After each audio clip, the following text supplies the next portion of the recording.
넷플릭스 신작 수리남이 도착했습니다. 개인적으로 수리남은 상당히 기다렸던 작품인데요. 무엇보다 황정민, 하정우라는 어마무시한 조합이 기대되었기 때문입니다. 물론 제 기억이 틀리는 것일 수도 있겠지만 저는 아직까지 이 두 배우가 한 화면에서 잡혔던 것을 본 적이 없거든요. 이뿐만 아니라 수리남에는 박혜수, 조우진, 유연석 등등 연기력으로 정평이 나 있는 배우들도 대거 출연하고 있죠. 게다가 드라마에는 에드워드 양의 걸작, 고령과 소년 살인 사건, 브라운 아이즈의 뮤비 등으로 우리에게 잘 알려져 있는 대만 배우 장첸이 출연하기도 합니다. 이러한 짱짱한 배우진에도 불구하고 사실 제가 수리남을 기대했던 가장 큰 이유 중 하나는 윤종빈 감독님의 작품이기 때문입니다. 윤종빈 감독은 개인적으로 정말 좋아하는 감독님 중 한 분이시거든요. 저는 지금까지 남성의 증명이라는 데뷔작을 제외하고 감독님의 영화는 모두 보았는데요. 그 중에서 개인적인 최고작은 물론 그때그때마다 답이 달라질 수 있다는 밑밥을 깔고 말씀드리면 지금 시점에서는 공작이라고 생각합니다. 나홍진 감독도 공작에 대해 단 한 가지 악기로 2시간을 가지고 논다라고 극찬을 하기도 했죠. 저는 윤종빈 감독이 언젠가 박찬욱, 봉준호의 뒤를 잇는 차기 혹은 차차기에 거장 감독이 될 수 있지 않을까라고 생각하기도 합니다. 아무튼 저는 수리남 좋았습니다. 우선 이야기가 너무 재밌었는데요. 각본이 탄탄하고 치밀하다는 생각이 들더라고요. 무엇보다 브레이킹 배드나 나르코스 시리즈 같이 마약을 소재로 하는 블록버스터가 대한민국 컨텐츠로도 이렇게 수준 높게 제작이 되는 시대가 도래했구나라는 북봉이 차오르기도 했습니다. 그러면 이제 본격적으로 시리즈의 내적인 이야기로 들어가겠습니다. 수리남은 선명하게 윤종빈 감독의 작품답다는 생각이 많이 드는 드라마였는데요. 어떻게 보면 이 드라마는 감독의 전작들을 합쳐놓은 것 같이 보이기도 하는 거예요.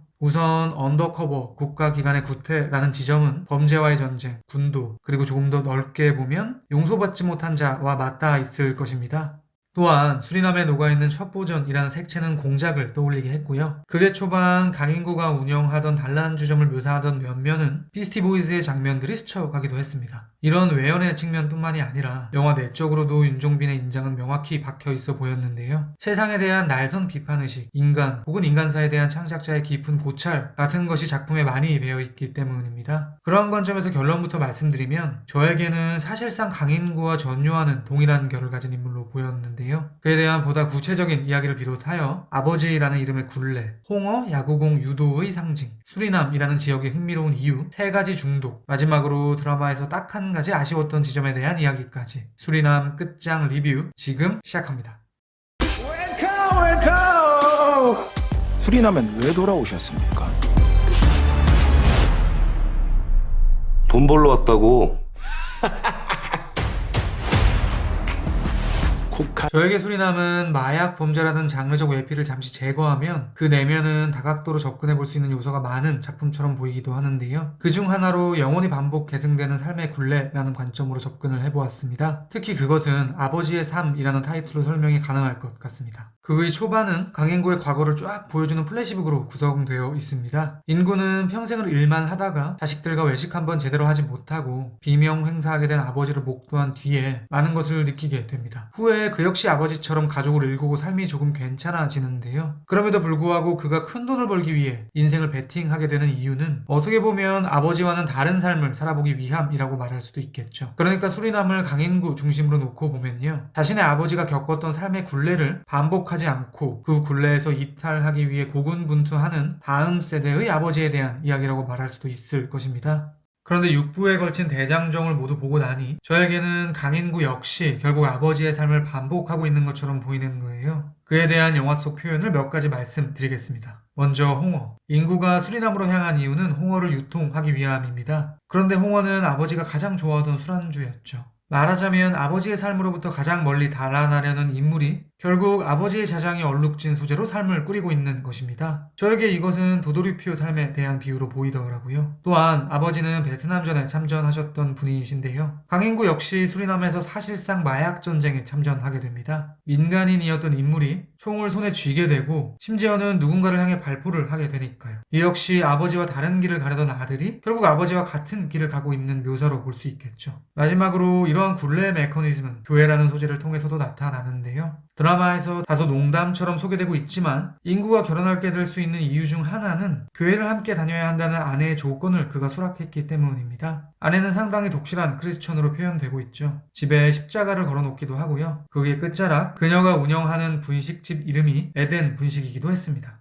이러한 관점에서 저는 아내는 교회라는 도식화를 해보았는데요. 그러니까 인구가 수리남으로 왔다는 사실은 교회와도 멀리 떨어지게 된 상태라고 말할 수도 있을 것입니다. 그런데 그가 수리남에서 지독한 사건에 얽히게 되는 것은 아이러니하게도 교회를 나가면서부터였죠. 말하자면 한국의 교회로부터 완전히 벗어났는데 결국 도착한 곳이 교회인 것입니다. 역시 강인구에게 다람쥐 쳇바퀴 같은 삶이라는 인상이 부여되고 있는 것이죠. 이러한 측면들을 경유했을 때 저에게는 수리남이라는 지역도 탁월해 보이는 거예요. 물론 이 작품은 실화를 바탕으로 하고 있기 때문에 고증에 의거해 선택된 지역이겠지만 저는 지정학적인 관점에서도 흥미로운 것이죠. 제가 알기로 남미는 우리나라에서 가장 멀리 떨어진 대륙으로 알고 있습니다. 정확하진 않지만 왕가이의 해피투게더에서도 부에노스아이레스에 대해 대만의 정반대편이라는 대사가 있기도 했었죠. 그러니까 이렇게 말할 수 있을 것입니다. 아버지의 삶과 유리되기 위해 아버지의 고향에서 인간의 능력으로 갈 수 있는 가장 먼 곳으로 갔음에도 불구하고 여전히 강인구는 그 굴레에서 벗어나지 못하고 있다. 즉 반복해서 말씀드리면 수리남은 아무리 달아나려 해도 결국 아버지의 삶을 반복할 수밖에 없는 다음 세대의 아버지에 대한 이야기인 것인데요. 한 발 더 밀고 나가 극에서는 인구가 아내와 통화를 할 때마다 그 통화하는 모습을 인구의 아들이 지켜보는 장면이 거듭됩니다. 저에게 이 장면은 출근하는 아버지의 뒷모습을 바라보던 어린 인구의 모습과 교차되어 보이는 거예요. 말하자면 강인구의 아버지, 강인구로 이어지는 아버지의 삶이라는 굴레는 인구의 아들에게도 계승될 것이라는 일종의 예견처럼 보이는 것이죠.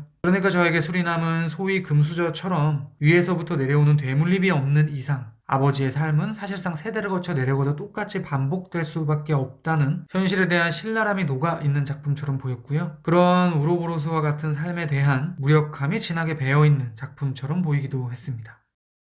우리 전쟁하러 온 거 아니잖아. 응? 밀어붙여야 됩니다. 예상 외의 일이 벌어졌습니다. 현장에서 목숨 걸고 맞짱 뜨는 거 나라고요.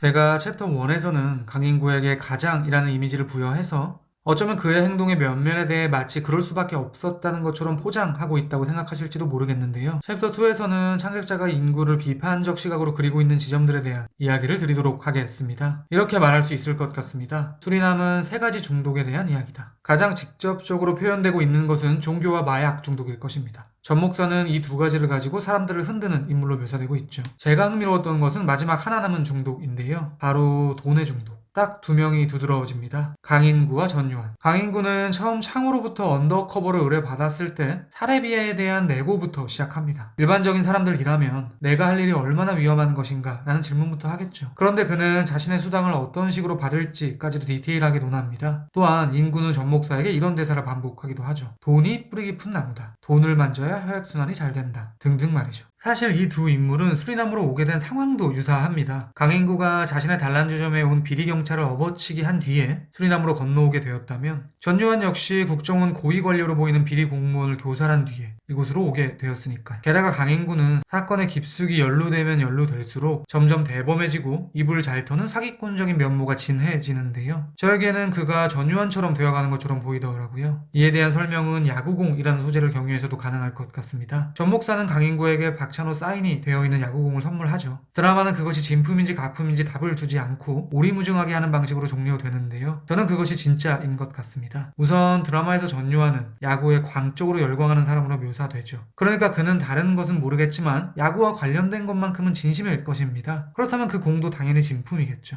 그렇다면 전 목사는 왜 그 귀중한 것을 강인구에게 주었을까? 제가 보기에 전요한은 느꼈던 것 같습니다. 아, 이놈 나랑 같은 피가 흐르는 사람이구나. 돈 중독자구나 라고 말이죠. 즉 야구공을 준 것은 같은 종족에 대한 일종의 동질감의 표현처럼 보이는 거예요. 전 목사에게 이 세상에서 진짜라는 것이 있다면 그것은 돈일 것입니다. 그러니까 시종일관 돈을 우상화하는 강인구는 전 목사의 입장에서 진품인 것입니다. 말하자면 전 목사가 야구공을 강인구에게 주는 행위는 진짜에게 진짜를 주는 것이라고 말할 수도 있을 것입니다. 후에 그는 인구에게 은밀한 장소까지 보여준 뒤에 총책을 제안하기도 하는데요. 아마도 그러한 제안의 기저에는 자신과 같은 돈 중독자에게 보이는 신뢰감 같은 것이 있겠죠. 반대로 말해서 강인구는 조건만 부합된다면 충분히 전요한 처럼 될 수 있는 사람인 것입니다. 그런데 영화의 끝자락, 그는 단란주점 2개를 받지 않겠다는 선택을 합니다. 돈의 중독이 치료되는 것이죠. 그렇다면 강인구는 어떻게 돈의 중독으로부터 해방되는 것일까? 제가 보기에 그것은 인구에게 가족이 있기 때문인 것 같습니다. 이 지점은 강인구와 전요한 사이의 가장 큰 차이점으로 보이기도 하는데요. 저에게 인구는 한국에 아내와 2 자녀가 있기에 그 끈을 부여잡고 끝내 불의에 영합하지 않는 것처럼 보이는 거예요. 인구가 전요한의 저택에서 마약 중독이 되어가는 아이를 보면서 일종의 휴머니즘을 드러내는 것도 제가 보기에는 그에게 가족이 존재하기 때문인 것 같습니다. 쉽게 말해 소녀를 보면서 자신의 딸이 생각날 테니까. 이런 관점에서 보면요. 챕터 1에서 말씀드린 아버지라는 삶의 굴레에 역설적인 의미가 부여됩니다. 가족을 지키기 위해 뛰어든 삶의 굴레가 어떻게 보면 강인구의 정신을 끝까지 온전하게 지켜주는 동력이 되고 있으니까요. 그러니까 수리남은 한 개인의 관점에서는 반복되는 아버지의 삶이라는 무력감을 포착해내고 있지만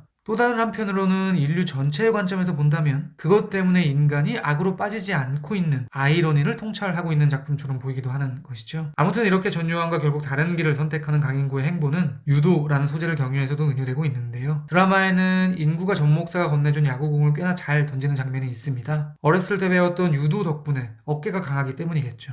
앞서 언급드렸듯 야구공이라는 것은 강인구와 전요한 사이의 일종의 등호를 형성시키는 소재일 텐데요. 그렇다면 이것을 던져버리는 행위는 그것을 거부하려는 강인구의 의지에 대한 표현일 것입니다. 그러니까 다소 무리하게 도식화시켜서 말씀드리면 어린 시절 배운 유도로 인해 인구는 야구공이라는 전요한과의 유대를 뿌리칠 수 있었던 것이죠. 이뿐만 아니라 업어치기 기술은 극의 중간중간 크고 작게 강인구가 위기를 돌파하는 도구로 사용되고 있습니다. 특히 보트를 타기 직전에 전 목사를 잡기 위해 그의 보디가드를 처단하는 장면에서 그렇겠죠. 그런데 이 유도라는 것은 어떻게 보면 어린 시절 강인구가 부모님의 덕으로 유일하게 배울 수 있었던 무엇입니다. 그러니까 다소 시니컬하게 보면요. 강인구가 돈의 노예가 되지 않을 수 있었던 이유는 부모님으로부터 뭔가를 전해받은 게 있었기 때문입니다. 이 역시 무엇인가를 되물림받지 않으면 개천에서 용인할 수 없는 현실에 대한 씁쓸함 같은 것이 어려 있는 것이죠. 마지막으로 수리남에서 제가 딱 한 가지 아쉬웠던 지점을 말씀드리겠습니다. 어쩌면 이것은 극의 근본을 흔드는 문제제기일지도 모르겠는데요. 그것은 바로 다소 동의가 되지 않았던 강인구의 선택들입니다. 강인구는 물론 바람직한 시민이라고까지 할 수는 없겠지만 그래도 평범한 사람입니다. 그런 사람이 아무리 돈 때문이라고 해도 타지에서 거대한 악의 조직에 언더커버로 들어가는 것에 대해 쉽게 용인하는 면면이 저는 100% 와닿지는 않더라고요. 물론 드라마는 가족의 부양, 친구의 죽음과 자신의 홍어 사업체에 대한 복수라는 당위를 부여하고 있고 무엇보다 돈 중독자라는 극의 주제의식과 인구의 행동이 맞닿는 부분이 있기에 불편할 정도로 큰 이물감까지 느껴지지는 않았는데요.